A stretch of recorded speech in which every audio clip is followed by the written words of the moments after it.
X-Ming Episódio 1, 120 polegadas, Full HD, 120 frames por segundo, HDR, ótica selada, foco eletrônico, tudo o que você precisa, porém com brilho fraco. Vale a pena comprar esse projetor? Que o mundo dos projetores está cada vez mais popular, a gente já sabe, principalmente com a chegada do HY300 e o 320, que chegaram logo depois do The Freestyle da Samsung, que chegou aqui no Brasil custando R$7.000, se não me engano. E eles chegaram copiando o The Freestyle no estilo portátil, redondinho, bonitinho, que agradou muita gente. Porém, diferentemente do Freestyle, eles chegaram custando entre R$400 e R$500. E como eles acabaram trazendo muita gente pro mundo dos projetores, eles começaram a ficar cada vez mais baratos e cada vez mais tecnológicos. Que é o caso do X-Ming Episódio 1, que apesar de não ser tão barato quanto o HY300 e o 320, ele oferece tecnologias que há pouco tempo atrás só projetores com o dobro ou o triplo do preço dele ofereciam. O X-Ming Episódio 1 é um projetor bem compacto, com uma construção bem robusta e pessoalmente eu achei ele bem bonitinho. Na frente do projetor temos uma lente de vidro e o sensor de foco automático. Nas laterais temos a saída de ar e os alto-falantes do projetor. Na traseira temos o logo da X-Ming que se ilumina ao ligar o projetor, a entrada de ar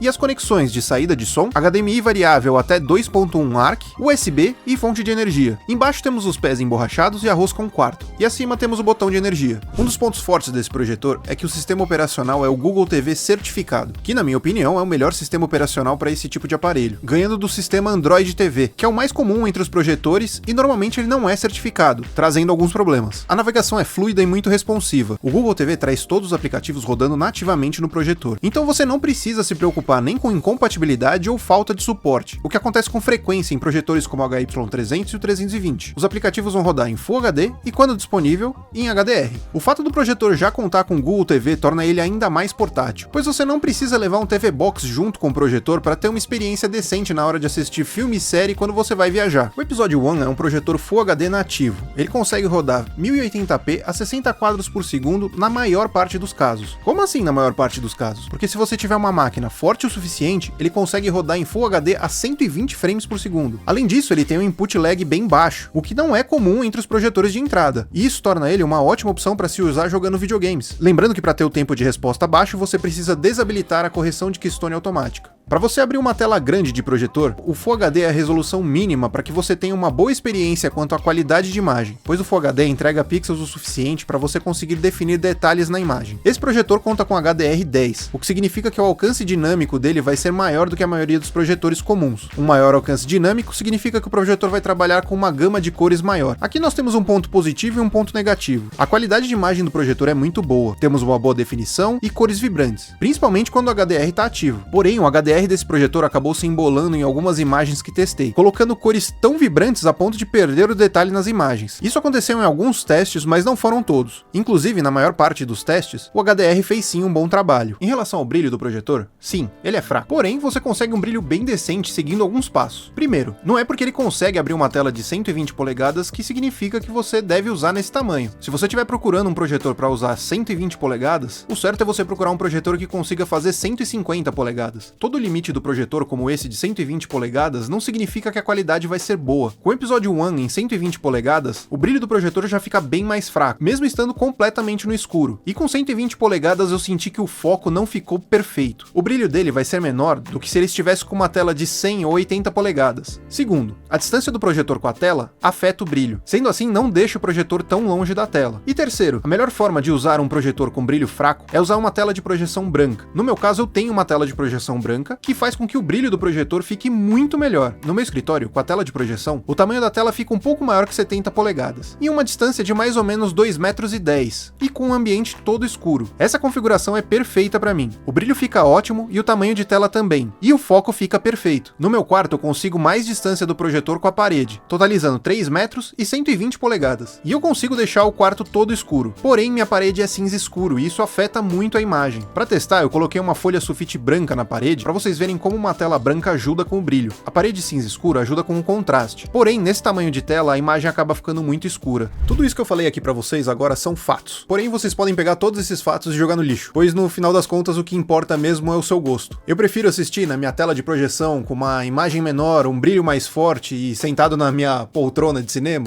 É claro, mas eu também não descarto a minha experiência de assistir no meu quarto com uma tela de 120 polegadas e o brilho um pouco mais fraco. E isso pra mim é o que conta, essa versatilidade do projetor. Só lembrando que todas essas imagens que vocês viram de projeção são imagens aproximadas. Eu não consigo mostrar pra vocês exatamente o que eu tô vendo na vida real, porque o projetor vai exibir as cores de uma forma, a câmera vai capturar de outra forma, o programa de edição vai entender de outra forma, e a sua tela vai exibir de outra forma. E tem o brilho, que quando eu vou gravar essas imagens, eu deixo as configurações da câmera travadas. Então você não tem aquele ajuste de brilho que acontece no seu olho quando você tá vendo ao vivo. Mas vamos continuar. Em relação a ajustes automáticos, esse projetor conta com muita coisa. Como o foco eletrônico, que na minha opinião é o item mais importante e que facilita demais o uso. O foco eletrônico funciona muito bem e acerta praticamente 99% das vezes. As únicas vezes que eu tenho que mexer um pouco no foco é quando eu uso a tela muito grande, como em 120 polegadas. E mesmo assim, o ajuste é muito mais fácil do que se fosse manual. Você pode chegar perto da tela e ajustar pelo controle remoto. Outra coisa legal, mas eu acho que não funciona de forma perfeita, é a correção automática de keystone. O projetor consegue ajustar o ângulo da imagem, a inclinação da imagem, e também consegue fazer detecção automática de tela. Tudo isso funciona, mas eu acabei arrumando todas as vezes que eu precisei ajustar a tela. É ótimo ter essa função, principalmente se você não quer ficar ajustando manualmente o projetor toda vez que você mexe nele. Uma função que é diferente, mas eu não vejo tanta utilidade, é o HDMI variável. Você consegue configurar o HDMI de 1.4 a 2.1, que ajuda na compatibilidade de aparelhos mais velhos. Mas sinceramente eu não vejo utilidade, porque se você conectar um aparelho HDMI 1.4 no HDMI 2.1, ele funciona. Mas tá aí, mais uma função. E falando em HDMI, eu usei muito, seja para jogar com o PS4 ou com o PC. O HDMI funcionou perfeitamente com todos os aparelhos que eu coloquei para rodar. E por ele ser HDMI ARC, eu consegui assistir filmes pelo videogame no projetor e controlar todo o videogame pelo controle do projetor, o que é muito legal. A única coisa que eu não gostei muito do HDMI é que a imagem ficou com um serrilhamento que ela não fica quando você usa a imagem direto do projetor. Por exemplo, no YouTube, quando aparece a propaganda, você vê nitidamente que o círculo de tempo da propaganda aparece de uma forma serrilhada no HDMI. Já quando estamos diretamente no aplicativo do YouTube do projetor, esse serrilhamento é muito mais discreto. Isso acontece com quase todos os textos que aparecem quando usamos o HDMI. E eu já testei de tudo, seja trocar o cabo HDMI, seja trocar entre HDMI 1.4, 2.0 e 2.1. Tentei mudar as configurações de imagem do projetor e simplesmente nada resolveu isso. E pra mim esse foi o pior problema desse projetor. Pior até que o brilho fraco dele. Mas eu não considero esse um problema pra deixar de comprar o projetor, porque dependendo da distância que você sentar da tela, esse serrilhamento se torna quase imperceptível. Uma coisa que me surpreendeu bastante no projetor foi o áudio. Ele conta com 2 alto-falantes de 3 watts e tem certificado Dolby Audio. Eu sinceramente estava esperando um som muito ruim do projetor, e eu achei ele muito decente. Eu usei demais o som dele para ver vídeos que não são afetados pelo áudio, como por exemplo podcast, vídeo no YouTube, e tudo que o destaque é a fala, você vai ter uma experiência boa com esse som. Até mesmo se você quiser levar esse projetor para alguma viagem e não quiser levar uma caixa de som junto, você vai assistir o filme tranquilamente, mas sem aquela imersão do áudio externo. No meu estúdio, que é onde eu mais deixo o projetor, eu utilizo ele sempre no volume 30. Acima disso eu já acho que fica alto demais pro meu gosto.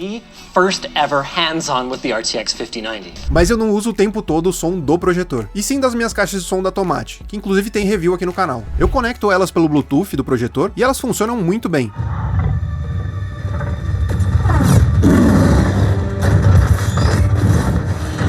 O único ponto ruim é que quando eu pauso o vídeo e volto, o som atrasa e demora alguns segundos para a imagem e o som sincronizarem de novo. Is with you. You are free to choose. Come to me. Come to me with your pain and burden, and I will double your grub.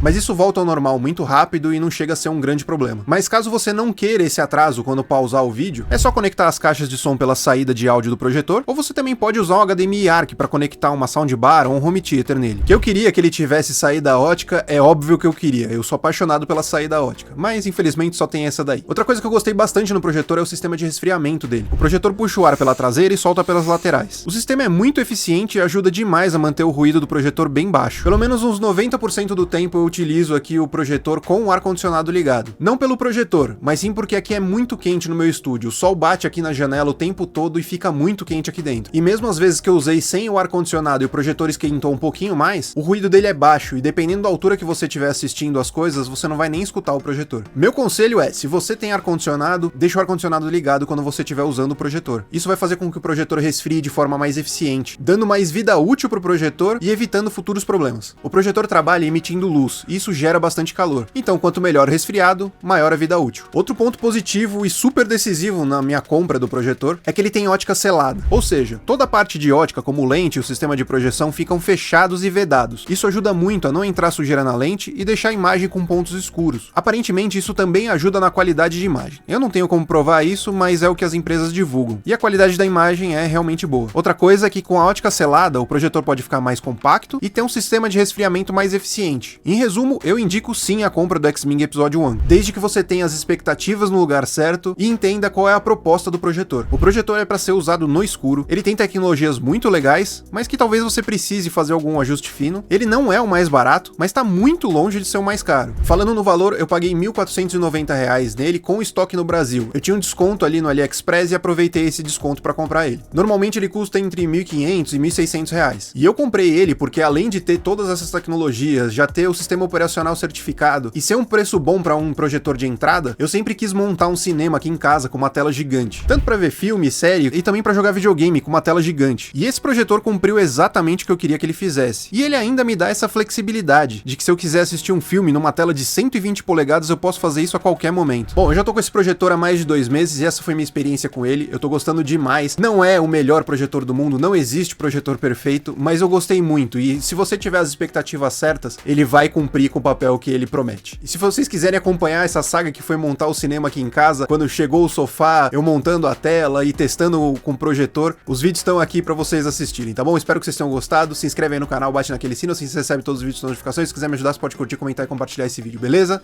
Tamo junto e até o próximo vídeo. Fui!